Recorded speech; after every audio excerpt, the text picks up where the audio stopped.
I know a lot of y'all don't have experience in tech, and y'all are getting into tech.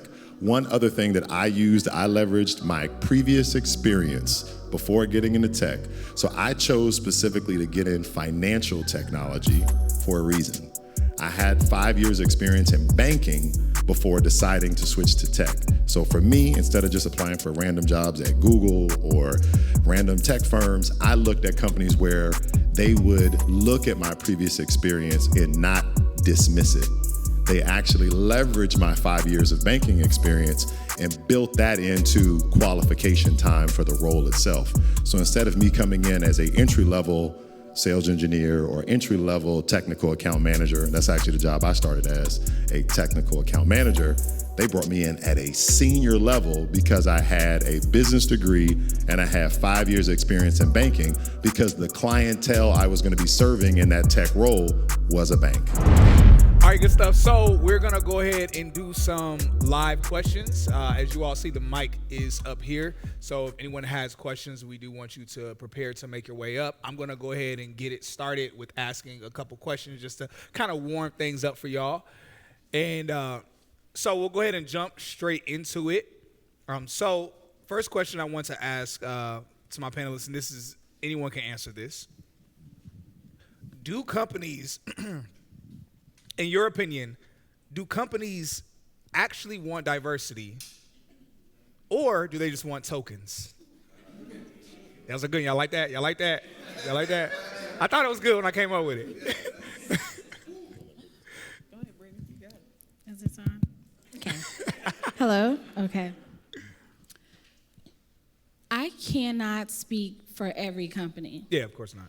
I will say that any company that I have ever accepted an offer for or from, it's because I saw others such as myself in leadership roles within that company.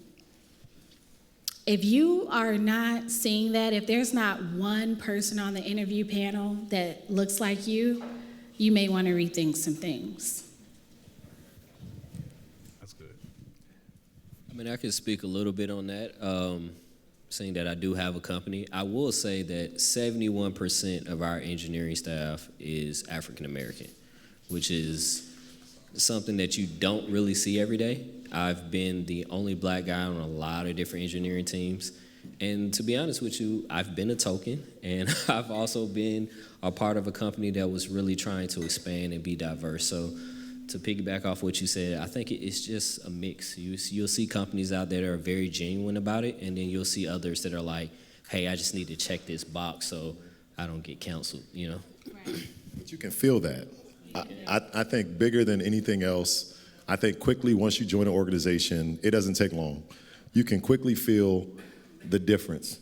Does this culture accept me? Am I now a part of this culture? Or was I just a check the box, yeah. Right?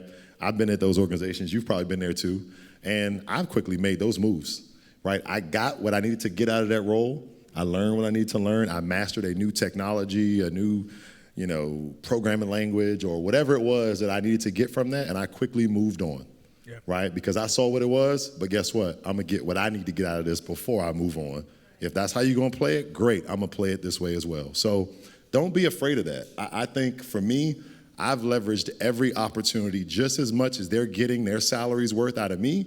I am going to get that plus some out of that job, yeah. More than you know before I leave. Come on. So I don't care. Let me be a token.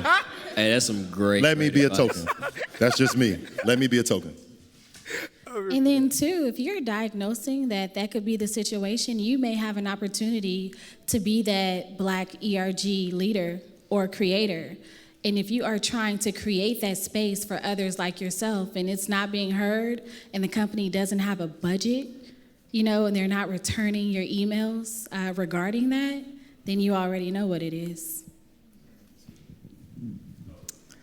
So for those of you all who have talked to me, y'all know I be saying stuff. Okay? When I went into, what was surprising for me about when I interviewed for Microsoft was I literally interviewed beatboxing. I interviewed as Shanae. Really, as like, for people who know me, they call me Nay. So I was Nay in that interview. Like, nothing about Shanae was there. I was my absolute self, the same way I would be at home, silly with my husband. So that was the moment that I realized I may be coming into something where I don't feel like I have to put on a facade, or I don't have to put on a mask, or I don't have to code switch, because I'm not doing that. And I made up my mind that I was not going into my interviews code switching. Like, I literally said, I'm going to talk how I talk. Whether you like it or not, I'm going to speak how I speak. And so when I went into my Microsoft interviews, I had someone who looked like me. He was a black man, but then I also had 2 other interviewers who didn't look like me and let me be myself, which was very rewarding because, like, even I told my director this week, I said, you have to understand, I don't think you understand as a white man, for you to encourage me and other black people who are under you and report to you, for you to encourage us to be our absolute self and be okay with us being ourselves. And it actually, I was in tears telling him this in our one-on-one. I said, you have to understand what that means for us, as for the culture, for black people. And I said, I know you'll never get it, but I keep saying it because other people can't say it to you. So I'm going to say it to you on behalf of my community. I appreciate the fact that you're allowing us to be ourselves, although I'm going to be myself anyway. So to answer the question, in terms of a token, I have never been in a space or interview with a company that I feel like I'm being a token. What I have experienced, though, is I've been under a black person and was told not to be myself. Ooh. And I've also been under white folk and was welcome to be myself. Yeah. So I was very confused. Yeah. Like, confused as shit. Like, I was very confused. And because we're in this safe space, not only was I under a black person, but we were in the same sorority. Wow. And it broke my heart. Yeah. And it broke my heart to a point where my current manager had to break me out of that work PTSD because I was holding back a lot from being myself because someone who looked like me told me not to be. And I couldn't understand it. Yeah. And so it not only did it break my heart, but it confused the hell out of me. And I was just like, how is it that we are in a space where George Floyd was just killed, where Breonna Taylor is killed, where Ahmaud Arbery is killed, and you're actually telling me that I can't be me, and you look like me? Right. Not only did that piss me off, but I also called her secretary and was like, you need to tell her what I'm about to tell you. Because you don't understand that not only are you my leader, but you are supposed to be encouraging me to be great. Yeah. So how are you my leader? So I actually experienced the opposite. And it's taken me more than some years to get out of that mindset of you can't be yourself, which is why you all on LinkedIn, when you follow me, I am my absolute self because I was told not to be. Right. That's good. That's good. All right, so next question I have, and again, after this question, please make your way up for anyone that has any questions on the mic. So this is wonderful. Initially, I thought this question would have just fit for the talent source and recruiter, but knowing that both of you have been in positions, Sherman and Cortez, y'all have also been in positions where y'all either influence or directly were like saying the yes to hiring or bringing this person on. Feel free to answer this as well. Salary negotiations. What are some suggestions for someone who is going through the interview process with a company, especially a person, maybe it's their first time, they haven't been working in this space yet, and they're intimidated or worried or fearful about salary negotiations? What are some tips that y'all have for that? Can I start? Yeah, go ahead. Okay, good. I'm gonna kick off my shoes because I done got comfortable. Okay, y'all, listen. I actually met with someone this week in just a kind of a salary negotiation conversation, so this is perfect. And she said to me, I don't care what the number is, I just want to get out of my current job. And I said, you are setting yourself up for the okie doke. I said, I don't care how bad a job is. If you keep saying that, you're going to keep accepting lower and lower and lower and lower than what you deserve. So anyone who's intimidated, whenever you're going into an interview, anyone who's intimidated by asking for a certain number, I would then ask you, do you know your worth? Because if you don't, then that is going to allow you to be intimidated by whether it's the company, whether it's the person who is making you the offer, whatever. So I always tell people, have a number in mind. You then ask for the pay band. Ask the person making you the offer, can we have a transparent conversation in what the pay structure of this particular role that I'm interviewing for is? If they can offer that information, they'll tell you. If they can't offer that information, they'll tell you. Either way, you don't want to feel like you're lowballing yourself, but you also want to make sure you're having a very honest conversation with the person making you the offer, because you don't want to feel like I'm not making the money that I should. So you also then have to consider, and black folk, we're not taught this, so I didn't learn this until I got into tech 1 year ago.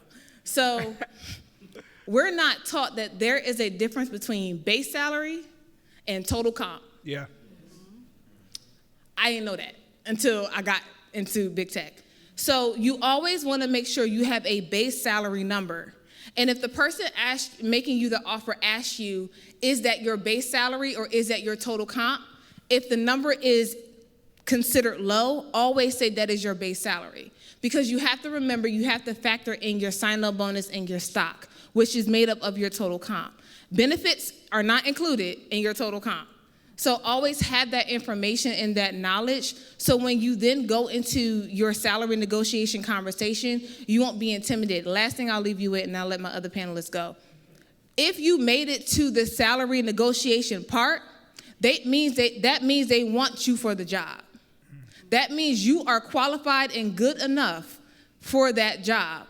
So it is not only did you show up in your interviews, now it's time for you to show up to tell them the money you want to make. Yeah.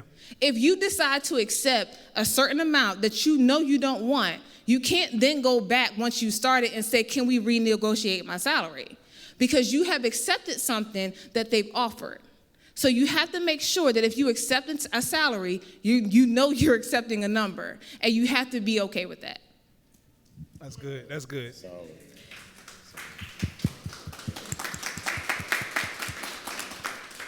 In addition to that, I think it's best to ask more questions than what you're giving information. It's perfectly fine to ask a sourcer or a recruiter, and really a sourcer at the top of funnel before you get past that business phone screen with the hiring manager. Based upon my years of experience, give them that quantitative number. Based upon me living within this market, what is the range for the base? In addition to that, what is the target bonus? Is that eligible to be paid out at 200%? In addition to that, what is the equity range? Is there an equity refresh? There is nothing wrong with asking questions, because the more questions you ask them about your worth, it's going to tell you how they value where you are at this point in your career. And then you don't have to stick to this one conversation with this one company. Normally when we're interviewing, it's for several different companies at one time. You can utilize those numbers to negotiate in whichever direction you decide to go. Would you also say that when a candidate is asking these further questions, like they're not just mentioning base, but they're talking about total comp, they're talking about if there's some like opportunity for equity or other benefits and things, does that make that candidate actually look more attractive? Like, does it make them seem like, okay, they're not just trying to get a quick job and make a bunch of money, but they are even knowledgeable about some of the benefits and opportunities, or they're even asking further like questions? Does that make them look better as a candidate? Yes, 100%. And then it makes the hiring team take them more serious as well. They don't look like a pushover. You said what?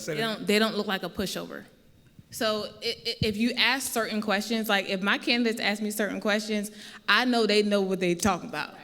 So it's really difficult for me to go back to my leadership if they ask for a certain amount and I have to go and get that approved. It's really hard for me not to get it approved because I have enough information that they've provided to me that I can take back to my leadership and say, this is why they think they deserve this particular number. Yeah. Right.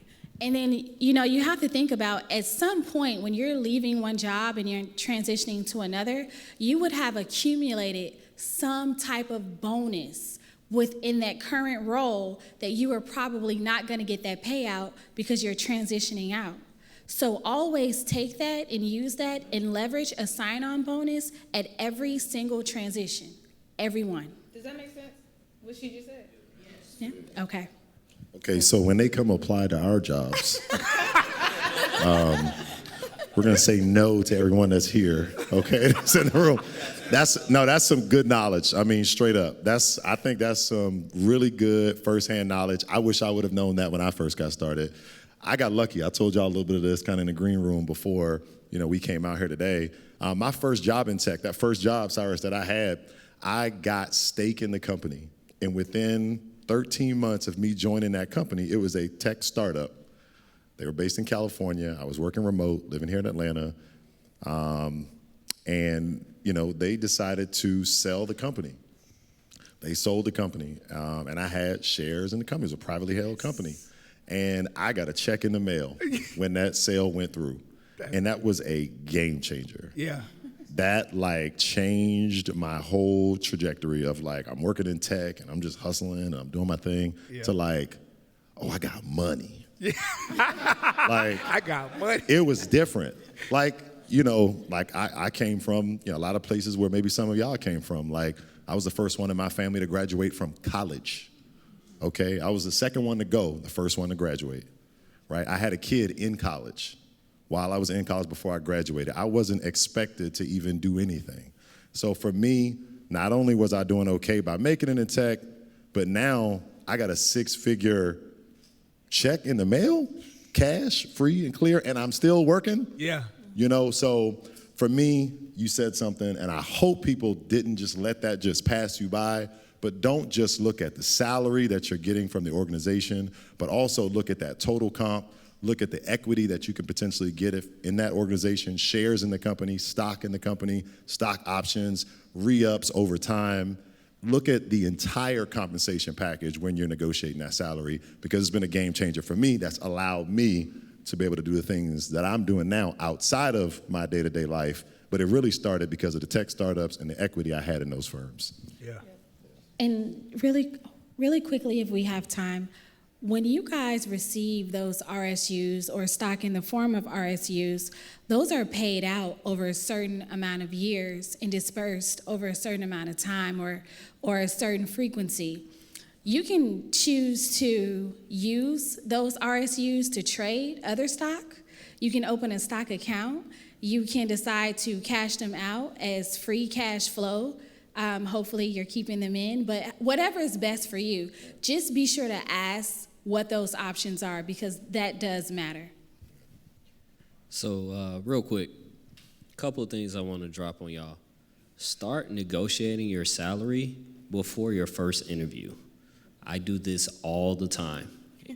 Don't wait to the end to start talking about how you want to get paid. That's one big thing. The other thing that I want to say is go into that situation or the interview talking to a recruiter or anybody with confidence. I will say that engineering and being in big tech, there's a scarcity of good engineers, right? So putting this on y'all, they need you more than you need them. Trust me on that. So don't come into those interviews or talking to recruiters really timid or not understanding. Come in there very aggressively. And if you come in aggressively like that, you'll get paid aggressively. The other big thing that I want to mention about just negotiating salaries is that they talked about, and it's very well, it's like you can ask people, ask your recruiter or ask anybody what the pay band is. I mean, we live in 2023. You can look online and see what the average rate is going for an engineer in your area code, right? So take advantage of that information and go after it. You talked a lot about you started with a company that was in California. It was a tech startup. I've worked with a lot of companies that are in California. One huge tip is if you have the experience and you have I'm just gonna say you have the balls to do this. Every interview that I've had with a company that worked in California, I tell them straight up, I want to be paid California rates, and I am in Georgia. And a lot of times they will pay it. That's a nugget. So keep that in mind when you're going in and you're looking at a job like, hey, this company is based in California. They're automatically going to pay an engineer that does the exact same job as me $100K more than what I have just because they live in a different area code. Yeah. I don't think that's fair. We're doing the exact same work. So I just want to leave you guys with that. That's a bar. I'm gonna hit one quick thing. That's a huge tip. That's why all of my companies are all California based. How you in Georgia living like that? Bro, I'm in Cali. You just don't know it. I live in Georgia. You just don't know it. My mind is in Cali. My bank account in Cali. My mind in Cali. All right, that's a whole nother nugget. We can save that for later. One quick thing I wanted to hit. I know a lot of y'all don't have experience in tech, and y'all are getting into tech. One other thing that I leveraged my previous experience before getting into tech. So I chose specifically to get in financial technology for a reason. I had 5 years experience in banking before deciding to switch to tech. So for me, instead of just applying for random jobs at Google or random tech firms, I looked at companies where they would look at my previous experience and not dismiss it. They actually leveraged my 5 years of banking experience and built that into qualification time for the role itself. So instead of me coming in as an entry-level sales engineer or entry-level technical account manager, and that's actually the job I started as, a technical account manager, they brought me in at a senior level because I had a business degree and I had 5 years experience in banking because the clientele I was gonna be serving in that tech role was a bank. So everybody may not have banking experience. I'm not saying you all go into fintech or whatever, but use whatever you have. If you guys have experience in the medical industry, healthcare, whatever it may be, schools, compliance, education, leverage that and maybe use that as your entry level into the tech field. And then once you get into tech, then obviously branch out, do your thing. But if you're looking to maximize the account like I always am, that was a trick for me that helped me kind of hit the bag and hit the bag early. Yeah. Crystal, you heard that? Because I just told you that. You heard that? Oh, okay, cool. Sure. I got one more thing, too. If you go into a salary negotiation conversation and you want to make a certain number, please make sure that your resume can speak to why you deserve that number. I've had people come to me and tell me they want to make a certain amount, and I've gone to their resume. I say, tell me what on your resume tells me you deserve this. And they can't speak to it. So why should I believe that you deserve it when you can't even tell me why you deserve it? So definitely have that confidence to back you, but you also need to be able to speak to your skill set. And after you do that, you then go and walk into your salary negotiation conversation with confidence.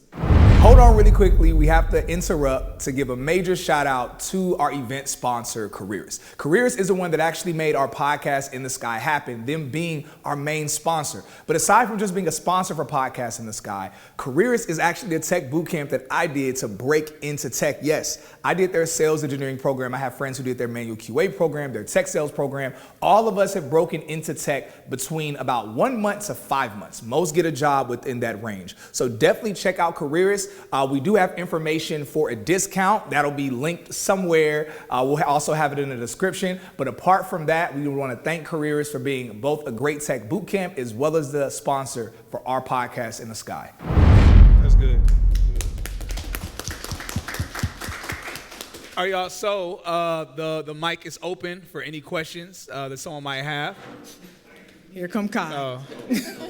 Are y'all? And also, just a heads up, we are short on time, so Rhea doesn't beat me up. I'm gonna ask that the questions that are for the panelists, that one, we keep the questions condensed down to like at least like a minute, and that and also panelists, if we can limit just 2 panelists like per answer.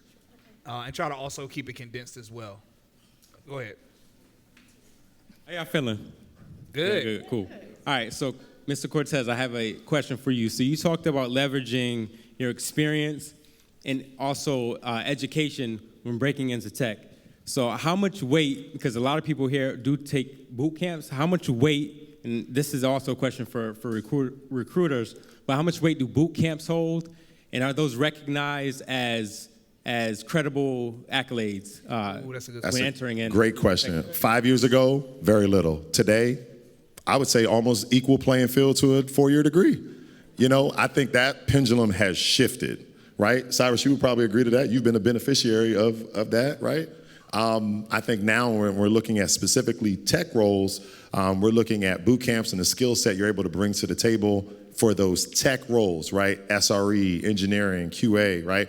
Those type of roles, sales engineers, TAMs, technical account managers, even PMs, right? All of those roles now, we're looking at those certifications as specialized knowledge that carry just as much weight as a 4-year specialized degree in that same field. So I think they're right on par. Thank you. Y'all heard that? Yes.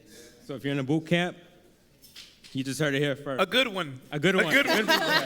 Yeah, let's make it a good one, not some 7-Eleven boot camp, okay? Just, yeah. Appreciate you. Thank you. Like I actually took one of my questions, so I appreciate that, man. But this one is actually going to go to Shanae and Brittany on your guys' side. So one of the biggest things, and background about me, I'm actually in tech right now. I'm a senior engineer or senior sales engineer for tech right now. But a lot of newer people, they enter these organizations at different levels, whether that's a startup or like a Microsoft level. And kind of a lot of people need to understand that, or kind of have that feeling like, I just need to get into tech, basically. And so what advice would you give to people, and you mentioned this, Shanae, as well, kind of like being your authentic self, what type of advice would you give to new Black employees to be their authentic self in a company that might not possibly have those safe spaces that Brittany mentioned earlier previously? So I can tell you what I did. So for me, the advice I gave myself what I did was I watched how my aunt was treated. And so whenever I watch something like that, I then say, I don't want to be treated like that. So if I have to keep turning down jobs because I'm going to be treated like that, then I'm just have to keep turning down jobs until I find the right space for me. Because I go into interviews with the mindset that I am also interviewing you. Yes. So I need to make the decision on whether this is good for me, too. So same way that I think Cortez said it, Sherman said it, that the candidate is needed as well. The same way the company needs the candidate can actually say they need the company, but it may be a little bit more on one side versus the other. So you can use walking into an interview or a space and say, I decide if this is right for me. And if y'all don't like it, then I'm gonna just go where the money reside, somewhere else where I'm accepted. So that's just the mindset that I actually kind of lead with. And then I also lead with the fact that, like, I'm a child of God. So I'm led by him first. So you can't touch what he's already predestined me to have anyway. Yeah. That's good. And just quickly speaking to your comment on getting a foot in the door, I think that that's a red flag for hiring teams, even though that is the case. You want to come into that interview process as if this is exactly what you want to do because this is your passion and you want to excel and then you want to grow, but not that you're looking to get a foot in the door to hurry up and in 6 months, as soon as you can, apply for that next internal move. Right, exactly. And I had a follow-up to that, which goes into a point Sharon mentioned earlier. You mentioned about being aggressive, being assertive in a room, knowing your worth, basically. So how do you give advice to those people who might not have that sort of confidence going into these interviews or going into these companies? How do you make sure they, those kind of more introverted people who don't have that voice to speak up, what type of advice would you give to those type of new employees? Practice. I would say when I interview, I am interviewing at a lot of different companies at one time to see what's out there and also to prepare myself for other interviews that I may be coming into. If I'm interviewing somewhere, I haven't interviewed in a long time because I stay somewhere for a while, right? So I will go into an interview, I will try something, I will try a negotiation strategy, and a lot of people are afraid to do that because they think they're missing an opportunity. But I'm a huge basketball fan, right? You may take, 100 shots a night, and you may miss them all, but you only need to hit that 3 at the end of the game to win the game, right? So don't be afraid to go into an interview, be aggressive, try a new strategy. If it doesn't work, okay, on to the next. There's a ton of different engineering roles and jobs are out there. So practice, get yourself prepared, and try it. I'm an introvert. I'm a practice extrovert, right? So you have to accumulate those skills. You have to practice those things, and that's how you get to that point. Thank you guys so much. Thank you.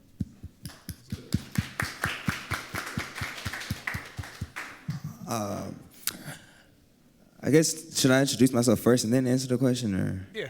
Okay. Hello, everybody. My name is Carson. I'm 18 years old. Actually got an offer in tech sales about a month ago. And yeah, honestly, Cyrus, you're a real inspiration for me, seeing you as a sales engineer. I actually am in the SDR kind of field. And yeah, honestly, getting into high ticket sales as well around now. Job hopping, kind of in that transitioning phase right now. So, but because I actually help people get hired for tech sales roles, specifically interview help, LinkedIn help, resume help, I actually wanted to know, just from questions that my mentees have asked, like, how do you actually discern a company, a boot camp, a job before getting on that interview? Because an interviewer or a recruiter can tell you anything that they want you to hear. So before you even get on that interview, how do you actually discern the company and have that due diligence to judge the quality of that, company or boot camp as a whole? I just want to highlight that this guy said he's 18 and he has mentees.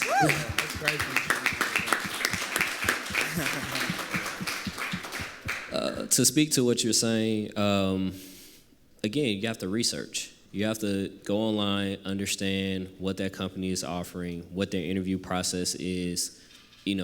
You got a lot of different social media outlets out here. You can reach to different employees and people that have worked for that company. I mean, one of my big strategies is to go talk to people that were disgruntled when they left.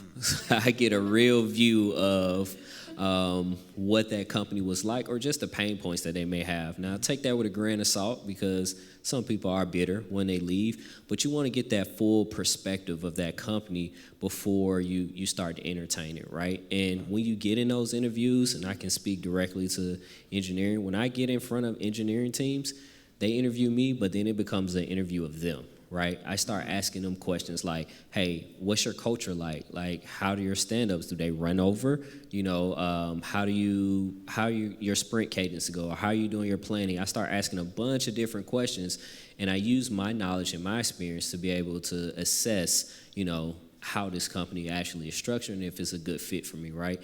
And always at the end, trust your gut, right? You're gonna feel whether or not it's a fit or not, and don't ignore that. Okay. Comparably.com is a really good tool as well. You can compare 2 companies, I believe, at a time. You can look at how their CEOs are rated by those employees. You can look at their diversity programs. You can look at how many times they've been awarded for diversity, equity, inclusion. You can look at how they are rated or put up against each other with regards to benefits, compensation, even as far down to how different races within that company feels about their compensation and their culture, et cetera. What did you say the name of that website is? Comparably. Comparable. Okay. Yeah. Okay. Got it. Thank you. One more? Okay. One more question. This is honestly a question for the people. I know you have a lot of content creators, micro influencers that follow you. How do we actually find out the qualifications for jumping on the podcast episode with you? Okay. Yeah, no. It's real simple. You just have to pay us $100 million. No, I'm just messing around. So our qualifications are kind of, so right now what we're looking for, especially going into 2023, we're looking for founders of tech companies, people who are senior level at a tech company, recruiters, but since we've already had like phenomenal recruiters and talent sourcers, we are kind of specializing it with recruiters that either are at big tech or at some unique type of tech company. And then from there, if it's not someone who's senior level, or if they're not a founder, or if they're not a recruiter at a unique tech company, then it would be someone who is an influencer. They're doing cool stuff in tech in general, or cool stuff on their platform while they're working in tech. Okay. So, yeah. Appreciate that. How everybody doing? My name's Eric. Also 18. Carson, we know each other from high school as well. And I'm in college at Arizona State University, do online.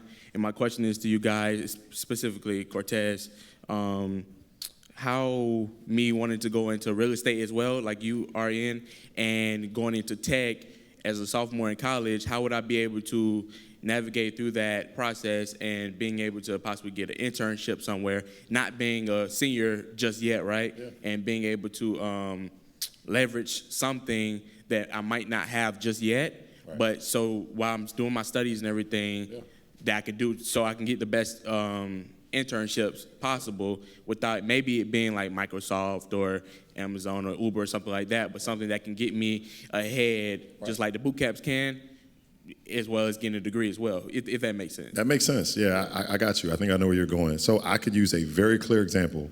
My junior year in college, I actually got an internship at a biotech firm called Becton Dickinson. It's my junior year going into my senior year. It was a paid internship. I think I was making $18 an hour at the time. At the time, great money, $18 an hour. I was like, okay, I could make some things happen, you know.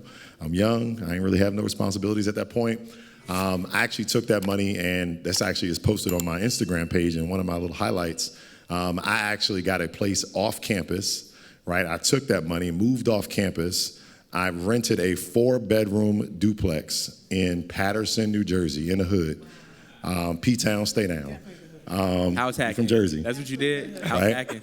House hacking. Yep. I really house hacked, right? I stayed in one room and I rented out the other 3 rooms to other people that were on campus that didn't want to live on campus and need a little bit of space, right? I took a little bit of my scholarship money I had left over at the end of the year. Some people, y'all got financial aid and you have that money that comes at the end of the year. Instead of blowing it at the mall, take that money and buy some furniture, right? I bought furniture, furnished the room. So instead of me renting it out for a couple $100s a month, I rented it out at a higher rate because now those rooms are now fully furnished. Right, this is my junior year in college, undergrad, right? I was, I don't know, 20, 21, something like that, I don't know. So I house hacked my way through as I was working that internship. So I used my internship to get it because I had an income coming in, so I qualified for it. And then I house hacked my way through, paid for itself. And then that's kind of how I was able to like, okay, now I got some free cash flow to do some other things. I bought a car, et cetera, et cetera. You can repeat that right now, right? House hack, and that's your first real estate venture, your first property. I'm not even saying you have to buy the property. I was leasing the property, house hacking, okay? So don't always think like you gotta invest in real estate by buying something. Mm-hmm. You can invest in real estate by having a stake, rather a rental, a lease agreement, and as long as you've got that ability to house hack and sublet and do whatever you need to do, you can leverage that to get started. That's good, that's good. We gonna talk. I'm not, like, y'all think I'm playing. I don't care that I'm 18. We talking. Understand? Yes, sir. Thank y'all. Yeah. What you know about P-Town? Stay down. Hey, everybody. My name's Hal. This is really a general question. It's just a yes or no. But basically, I want to know, for everybody on the panel, did y'all accomplish what you wanted this year? And if you didn't, what do you plan on doing to accomplish it? Okay, you want to hit the yes or no's real quick? Yes, and my plan is to pay it forward. Okay. Yes, my salary doubled.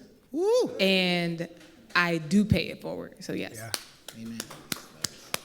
I'm going to say no. I didn't hit my goal this year, but I'm going to kill it next year. Yeah. Amen. I did hit my goal, and I'm looking forward to next year. Perfect.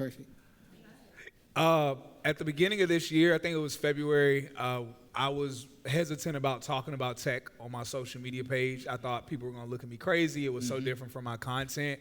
But I knew, I was like, man, even if I could just help just a handful of people, I was like, man, it's so worth it. I mean, thank y'all. Everybody who watches the podcast, anybody who rewatches the content, this is 1,000 times bigger, greater than I even expected. So smash the goals and then some. Absolutely. Love it. Thank you.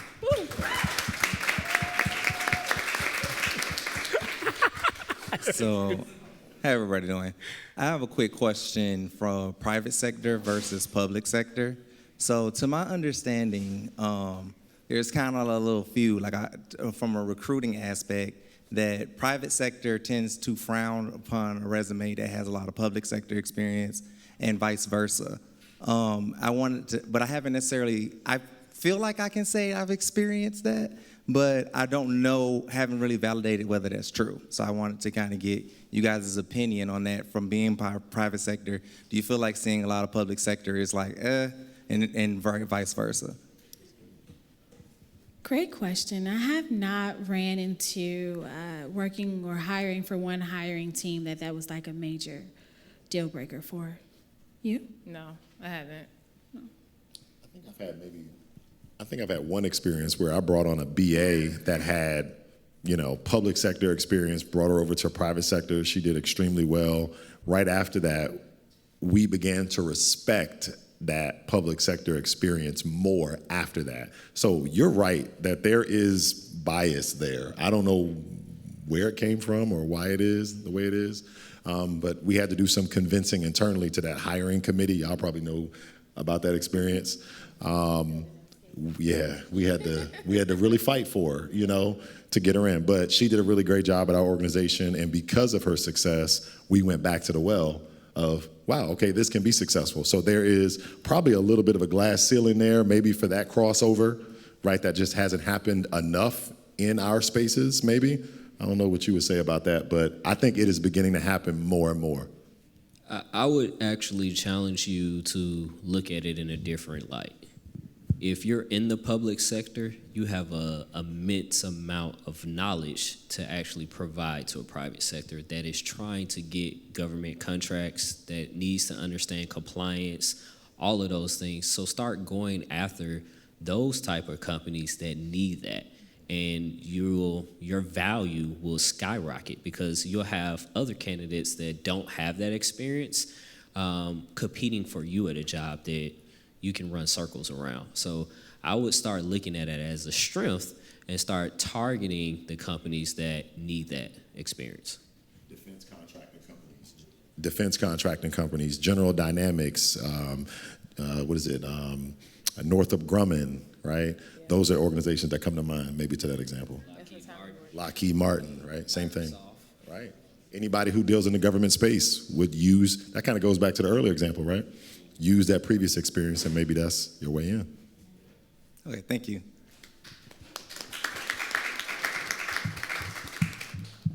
All right, now just for clarity, these are our last two guests that we're going to do, and then we're going to have to kind of wrap up the panel. Hello, my name is NECA, and I'm actually just stepping up for the ladies because I haven't seen anyone come up for the ladies.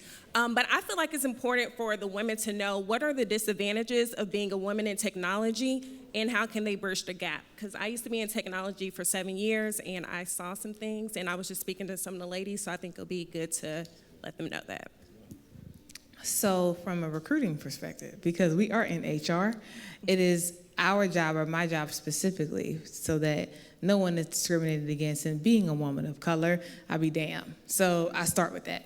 The challenges that you face at times from a recruiting perspective is when you get hiring managers who, although they aren't saying they want a man, you can hear it just by their conversation. And so if you have a hiring manager that's saying he a lot, or him, or something like that, it's almost as if they're programmed and they're trained in, or they're already used to only being in a space that is male-dominated. that also is broken up by culture as well. So I've learned that kind of working with different cultures, there are different cultures where being a man is more prominent in that space than for a woman. For me specifically, no matter the walk of life of the woman, if I get one of my hiring managers to hire a woman, that's a win, because not only have we diversified the department or the business that I'm supporting, but it shows that you're open to the knowledge that any person, no matter your gender or your race, can bring to the position. So me specifically, if a hiring manager meets with me, they've actually have proactively said, Shanae, can you please send me women? Shanae, can you please send me diverse candidates? Or Shanae, can you please send me? And part of that is I feel like they talk to each other because they know when they come to meet me, they got to come correct. So I've taught them how to treat me. So the idea is when you speak to me, you're going to come correct or don't come at all. Because I'm going to challenge you every time you don't want to see a person of color or a person who is gender diverse and things of that nature. So to answer your question, it is difficult when you find or you're in those spaces where you have to advocate. But it feels good, though, when you are a woman advocating for women, especially women who look like you. Yep. Thank you. That's good. That's good.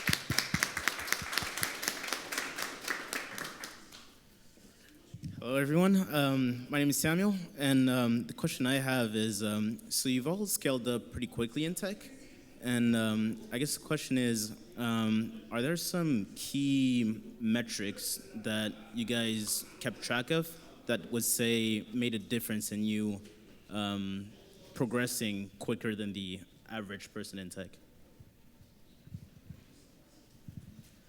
I would say to that, in tech, you actually move as fast as your ambition is, essentially, right? So when I look at myself when I was in my early 20s, I would spend a lot of time reading engineering books, studying up, just trying to master my craft. And I missed a lot of nights out with my friends. I mean, essentially they would say, man, why are you working so hard? Like, I don't understand it. And over time, you start to reap those awards. You have to understand in technology that you may go to a boot camp, you may spend 4 years in school.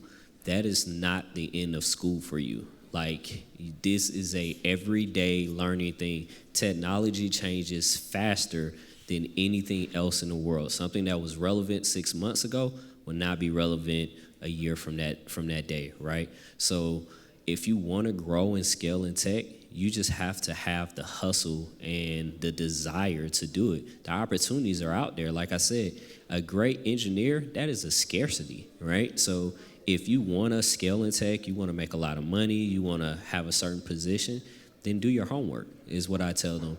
And I would say that people that go to coding boot camps, I'm a little jealous of you all because I had to do 4 years in school to get my first engineering job, and I see people coming out of coding boot camps now making salaries that took me a while to make, right?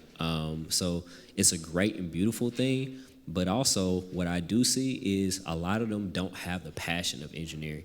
And I can tell you from a CTO or principal engineer, I can tell on the spot if you're here just because you want to make a buck or you're actually passionate about engineering. And those people that are passionate about it, those are going to be people that it's 2 a.m. in the morning, they're still coding, they're still reading books. When you're waking up in the morning and you're like, all right, let me open my email or open Teams to see, what the chatter is about, they've already been in there. They're already on top of their game, right? Those are the people that scale and grow faster in tech. So if you want it, you got to go after it.